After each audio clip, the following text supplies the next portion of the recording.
امام غزالی رحمۃ اللہ علیہ فرماتے ہیں کہ سب سے بڑا عالم وہ ہے جس پر گناہوں کی مضرتیں زیادہ کھل جائیں۔ ہم تو سمجھتے ہیں نا کہ بڑا عالم وہ کہ جس کو باتیں بڑی آتی ہوں، نہیں، امام غزالی رحمۃ اللہ فرماتے ہیں کہ سب سے بڑا عالم وہ ہے جس پر گناہوں کے نقصانات زیادہ کھل جائیں، کیوں؟ پھر وہ گناہوں سے بچے گا، یہ بڑا عالم ہے، یہ بڑا عالم ہے کہ گناہوں کی مضرتیں اس پر زیادہ۔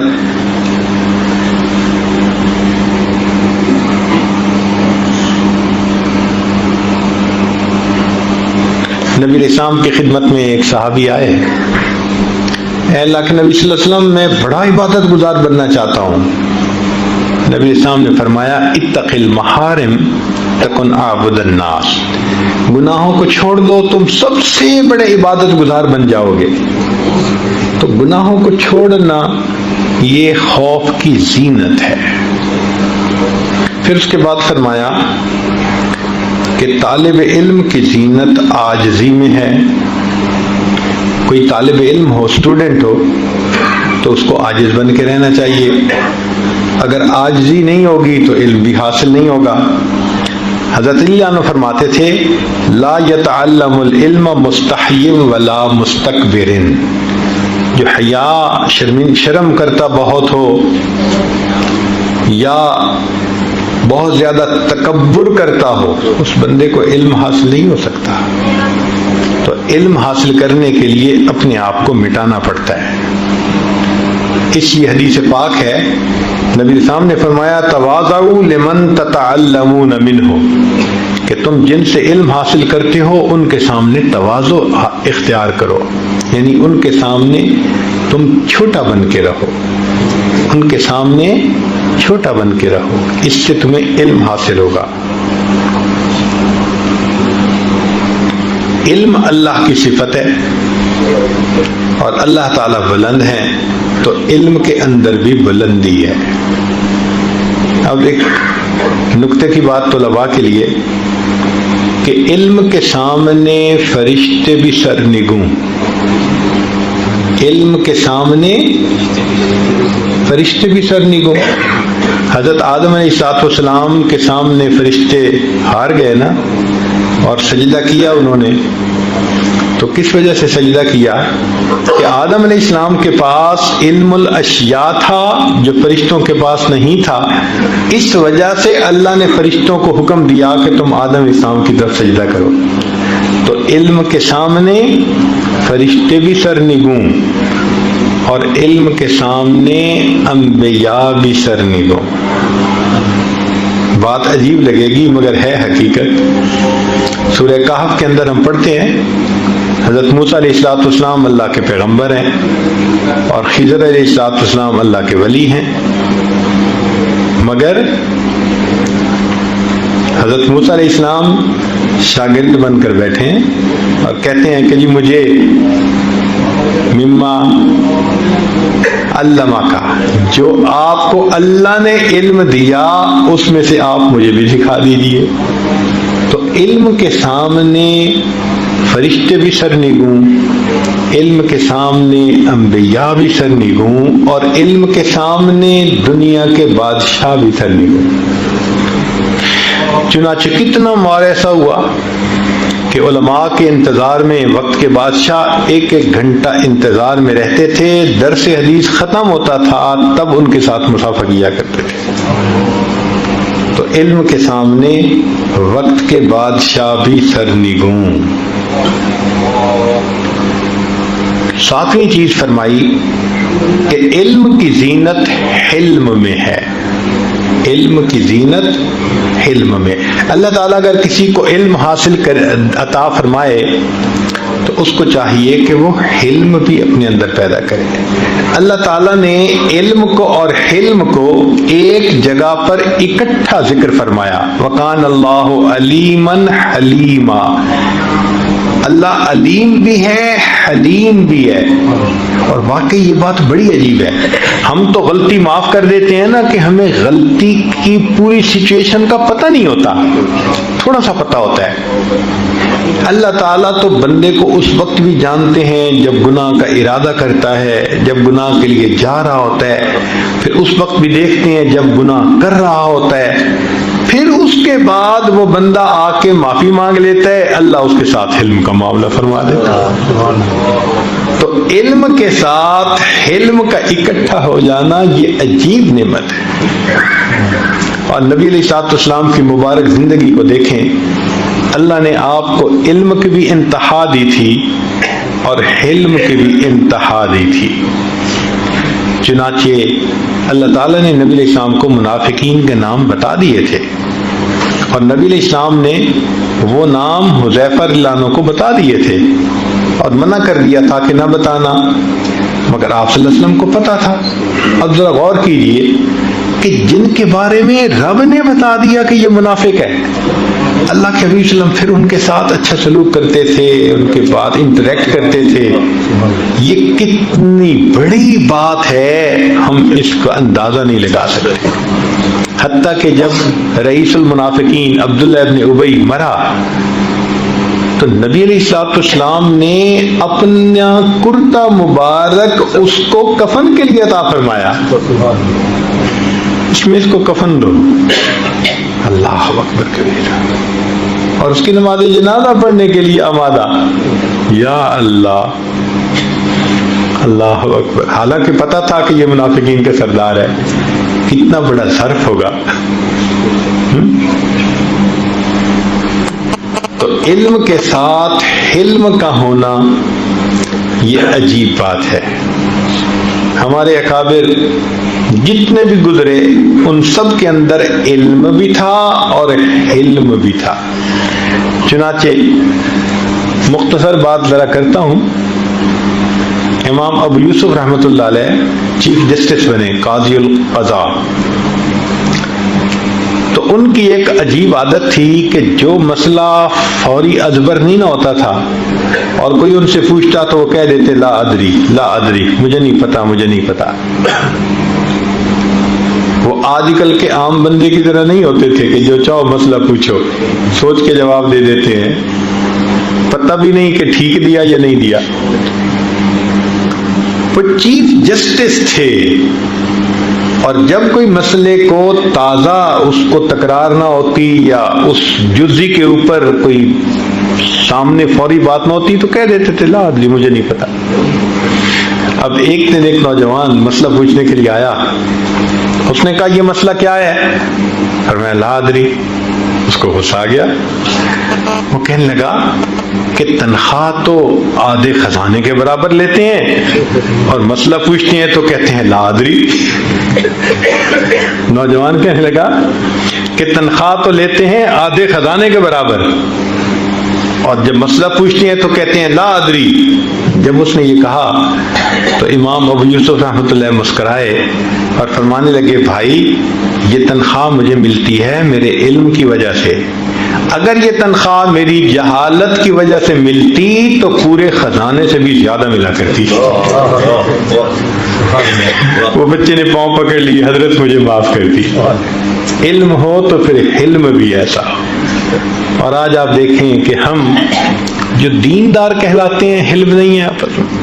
ایک مسجد ہے، اس کے دو نمازی ہیں، ادھر بھی ٹوپی ادھر بھی ٹوپی، ادھر بھی داڑھی ادھر بھی داڑھی، الجھ رہے ہیں آپس میں، ایک دوسرے کی لیگ پلنگ ہو رہی ہوتی ہے، اندر اندر ایک سرد جنگ چل رہی ہوتی ہے. مومن کا تو یہ معاملہ نہیں ہوتا. تو اللہ تعالیٰ اگر علم عطا کرے تو علم کے ساتھ حلم بھی اللہ سے مانگنا چاہیے. چنانچہ نبی علیہ الصلوۃ والسلام کو اللہ نے کتنا حلم عطا فرمایا تھا. ایک حدیث مبارکہ سنا کے بات مکمل کرتے ہیں. امید ہے کہ آپ دل کے کانوں سے سنیں گے. یہود کے ایک بڑے عالم تھے، ان کا نام تھا زید بن سعنہ. وہ مسلمان ہوئے اور ان کے مسلمان ہونے کا واقعہ بڑا عجیب ہے. انہوں نے اپنا واقعہ عبداللہ ابن سلام اللہ عنہ کو سنایا اور عبداللہ ابن سلام اللہ عنہ نے اس واقعے کو آگے روایت کیا۔ یہ یہود کے عالم بھی تھے اور بڑے امیر بھی تھے، اللہ نے ان کو علم بھی دیا تھا، مال بھی دیا تھا کثرت کے ساتھ۔ چنانچہ وہ کہتے ہیں زید بن ثان اللہ عنہ، لم یبق من علامات النبوۃ شیء الا وقد عرفته فی وجہ محمد صلی اللہ علیہ وسلم حین نظرت الیہ الا اثنتین، کہ میں نے جب نبی علیہ الصلوۃ والسلام کو پہلی نظر دیکھا تو مجھے نبوت کی ساری علامتیں ان میں نظر آ گئیں سوائے دو علامتوں کے، لم اخبرہما منہ، وہ دو علامتیں مجھے نظر نہ آئیں۔ کون کون سی علامت تھی لکھی ہوئی تورات اور انجیل میں؟ کہ یسبق حلمہ غضبہ، کہ وہ آخری پیغمبر جو ہوں گے ان کا حلم ان کے غضب کے اوپر غالب ہوگا، ایک تو یہ نشانی تھی، اور دوسرا ولا یزیدہ شدت الجہل علیہ الا حلما، کہ ان کے ساتھ کوئی جتنا جہالت کا معاملہ کرے گا ان کا حلم اتنا بڑھتا چلا جائے گا۔ مجھے ساری علامتیں نظر آ گئیں سوائے ان دو علامتوں کے۔ فَكُنْتُ أَتَلَطَّفُ لَهُ لِأَنْ أُخَالِطَهُ، اب میں موقع کی تلاش میں تھا کہ مجھے کوئی اپورچونٹی ملے اور میں ان کے ساتھ انٹریکٹ کروں اور ان کو غصہ دلا کے دیکھوں کہ ان کا حلم کتنا ہے اور ان کا غضب کتنا ہے۔ اب وہ موقع کی تلاش میں پھر رہا ہے۔ کہتے ہیں قال فخرج رسول اللہ صلی اللہ علیہ وسلم یوم من الایام من الحجرات، نبی اسلام ایک دن اپنے حجرے سے باہر تشریف لائے، ومعه علی بن ابی طالب، اور علی ابن ابی طالب عنہ ان کے ساتھ تھے، فأتاه رجل على راحلته كالبدوی، ایک بندہ اپنی سواری پر آیا جیسے بدو ہوتا ہے دیہاتی بندہ، وہ اپنی سواری پہ سوار ہو کر آیا، فقال، اور یہ کہنے لگا، یا رسول اللہ، اے اللہ کے رسول صلی اللہ علیہ وسلم، ان قریۃ بنی فلان قد اسلموا، فلاں بستی کے لوگ مسلمان ہوئے، وقد اصابتہم سنۃ وشدۃ، اور ان کو فاقہ تنگ دستی قحط سالی نے گھیر لیا، فَإِنْ رَأَيْتَ أَن تُرْسِلَ إِلَيْهِمْ بِشَيْءٍ تُعِينُهُمْ بِهِ فَعَلْتَ، اگر آپ ان کو ہیلپ آؤٹ کرنا چاہتے ہیں تو میں جا رہا ہوں، آپ مجھے کچھ پیسے دیں، میں پہنچا دوں گا، ان کی مدد ہو جائے گی۔ فَلَمْ يَكُمْ مَعَهُ شَيْءٍ، اللہ کے حبیب صلی اللہ علیہ وسلم کے پاس دینے کے لیے کچھ بھی اس وقت نہیں تھا۔ فَدَنَوْتُ مِنْهُ، زید کہتے ہیں کہ میں نے جب یہ سچویشن دیکھی نا تو میں نے کہا بڑا اچھا موقع بن رہا ہے، فَدَنَوْتُ مِنْهُ، میں ان کے قریب ہو گیا، فقال، اور میں نے کہا، یا محمد، اے محمد صلی اللہ علیہ وسلم، ان رأیت ان تبیعنی تمرا معلوما من حائط بنی فلان الی اجل کذا و کذا، کہ اگر آپ مجھے فلاں باغ کی کھجوریں اس ریٹ پر بیچنے کا سودا کرتے ہیں تو میں آپ کو ایڈوانس پیمنٹ ابھی دے دیتا ہوں۔ میں نے ان کے سامنے ایک رائے پیش کی، آپ کو تو پیسے کی ضرورت ہے نا، تو آپ میرے ساتھ ڈیل کر لیں کہ فلاں باغ کی کھجوریں اس ریٹ پہ دیں گے تو میں آپ کو ایڈوانس ابھی پیمنٹ دے دیتا ہوں۔ فقال، نبی علیہ السلام نے فرمایا، لا یا اخا یہود، اے یہود کے بھائی نہیں، میں نے ایسا نہیں کرنا، ولیکن ابیعک تمرا معلوما الی اجل کذا و کذا، یہ جو تو نے باغ کی شرط لگائی ہے نا، کنڈیشن، اس کو ختم کر، ہاں میں اتنے ریٹ پر تمہیں اتنی کھجوریں فلاں میعاد تک دے دوں گا، موٹی بات کرو۔ کہتے ہیں کہ میں تو انتظار میں تھا، فقلت نعم، میں نے کہا بہت اچھا، فبایعنی وآتیتہ 80 دینارا، اب ڈیل طے ہو گئی اور میں نے 80 دینار ادا کر دیے۔ فآتاہ الرجل، نبی علیہ السلام نے وہ 80 دینار اس بندے کو دے دیے کہ تم جا کے ان لوگوں کو دے دو جن کے اوپر قحط سالی کا معاملہ تھا۔ قال زید، زید کہتے ہیں فلما کان قبل محل الاجل بیومین او ثلاثۃ، وہ جو ڈیٹ متعین تھی نا، ڈیڈ لائن تھی، اس میں ابھی 2 دن یا 3 دن باقی رہتے تھے۔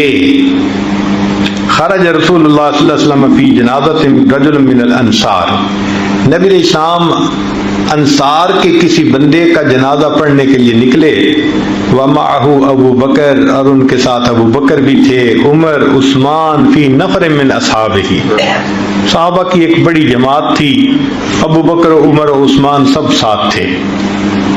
فلما صلی علی الجنازۃ اتیتہ، اب ذرا سمجھنے والی بات ہے کہ جب نبی علیہ السلام نے جنازہ پڑھا لیا تو وہ کہتے ہیں کہ میں آیا، اور پبلکلی سب کے سامنے، فاخذت بمجامع قمیصہ وردائہ ونظرت الیہ بوجہ غلیظ، میں نے نبی علیہ السلام کو کرتا اور تہبند کے جمع ہونے کی جگہ، یعنی یہ جو ہوتی ہے نا کمر ران کی یہ جگہ جہاں دونوں اوور لیپ کر رہے ہوتے ہیں، تو اس جگہ سے آ کے میں نے سب کے سامنے یوں زبردستی پکڑ لیا، وَنَظَرْتُ إِلَيْهِ بِوَجْهٍ غَلِيظٍ، اور بڑا غصے والا چہرہ بنا کے میں نے ان کی طرف دیکھا۔ ثم قلت، پھر میں نے کہا، الا تقضی یا محمد حقی، اے محمد صلی اللہ علیہ وسلم تم میرا حق کیوں نہیں دیتے؟ فواللہ، اللہ کی قسم، ما علمتکم یا بنی عبد المطلب لسیء القضاء مطل، اے بنی عبد المطلب کی اولاد، میں نے تم جیسا قرضے میں ادا کرنے میں سستی کرنے والا کوئی دیکھا ہی نہیں ہے۔ اب ذرا غور کیجئے کہ ایک تھا علیحدگی میں مانگنا، ایک ہے لوگوں کے سامنے، اور مانگنے سے پہلے کپڑے پکڑ کے کھینچا اور غصے کی نظر بنا، غصے کا چہرہ بنا کے دیکھا، اور پھر کیا، ابھی تو 3 دن باقی ہیں، وہ کہتے کہ میں نے کہا تم میرا حق کیوں نہیں دیتے، اور ساتھ قسم کھا کے ان کو خاندانی تانا دیا، اس لیے کہ عربوں میں خاندانی تانا دینا تو زندگی موت کا مسئلہ ہوتا تھا، عرب برداشت نہیں کر سکتے تھے کوئی ان کو خاندان کا تانا دے۔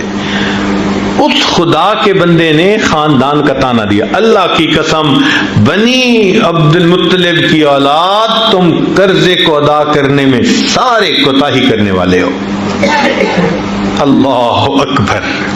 قال، زید کہتے ہیں فنظرت الی عمر، اچانک میری نظر جو عمر لانوں پر پڑی، وَعَيْنَاهُ تَدُورَانِ فِي وَجْهِهِ، اور عمر لانوں کی نگاہیں تو میرے چہرے کے اوپر گڑی ہوئی تھی، وہ مجھے اس نظر سے دیکھ رہے تھے، اس لیے کہ عاشق تھے اور محب محبوب کے ساتھ کوئی زیادتی کرے اس کو کیسے برداشت کر سکتا ہے؟ تو عمر لانوں کی نگاہیں اس طرح تھیں، وہ کہتے ہیں ثم قال، عمر لانو مجھے کہنے لگے، ای عدو اللہ، او اللہ کے دشمن، اتقول لرسول اللہ ما اسمعو، تو یہ الفاظ رسول اللہ صلی اللہ علیہ وسلم کو کہہ رہے جو الفاظ میں سن رہا ہوں، فوالذی بعثہ بالحق، قسم ہے اس ذات کی جس نے نبی علیہ السلام کو حق دے کر بھیجا، لولا ما احاذر فوتہ لضربت سیفی رأسک، اگر مجھے تیرا حق فوت ہونے کا ڈر نہ ہوتا کہ تجھے قتل کر دیں گے تو تیرا حق ہے تجھے دینا ہے، اگر یہ نہ ہوتا تو میں تلوار سے تمہاری گردن کو اڑا کے رکھ دیتا۔ یہ عمر لانوں نے کہا، برداشت کیسے کر سکتے تھے کہ ان کے سامنے اللہ کے حبیب صلی اللہ علیہ وسلم کے ساتھ کوئی مس بہیو کرے؟ تو عمر لانوں کی رگ فاروقی پھڑک گئی اور انہوں نے کہا، اے اللہ کے دشمن، تم یہ الفاظ کہہ رہے ہو کہ جو میں سن رہا ہوں، اگر مجھے تمہارا حق فوت ہونے کا ڈر نہ ہوتا میں تلوار سے تمہاری گردن کو اڑا دیتا۔ ورسول اللہ صلی اللہ علیہ وسلم